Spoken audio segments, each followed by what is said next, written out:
Sakkizinchi masala. Tomoni 6 sm bo'lgan bir jinsli kvadrat plastinadan K qismi kesib olib tashlanadi. Shunga ko'ra, hosil bo'lgan yangi plastinaning o'g'irlik markazi O nuqtasidan necha santimetr uzoqlikda joylashadi? Tomonni bergan A 6 santimetr ekan.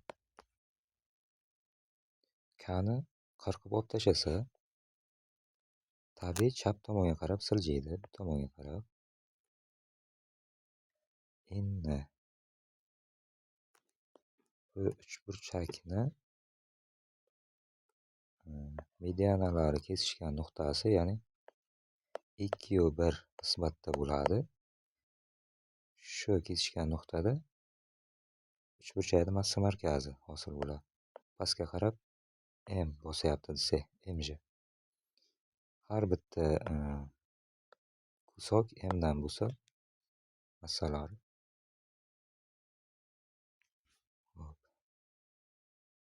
Keyin hosil qilgan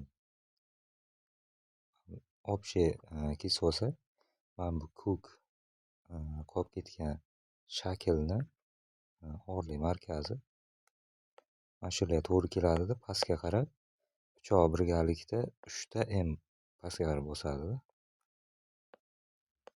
3 ta M pastga qarab bosadi. Hop. 2 O bo'lsa,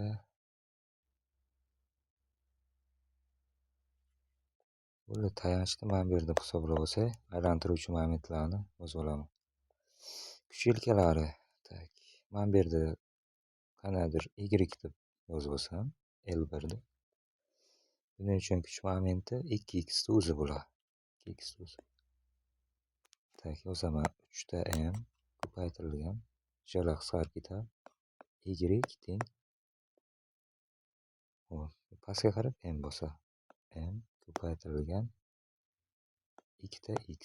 Endi biza x ni topib olishimiz kerak.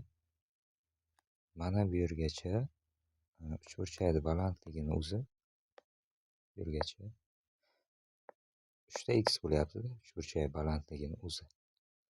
Endi shuni ham o'zi bir tomondan A taqsim 2 ga teng, ya'ni 6,5 ga.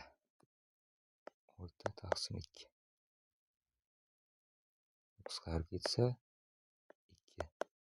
X 1 santimetr ekan. Hamma o'rniga 1 qo'yaman. 3 ta M ko'paygan Y teng 2 ta M ko'paytirilgan 1. Xo'p, M bilan qisqarib ketsa Y 2 taqsim 3 santimetr ekan. Sajjodga to'g'ri keladi.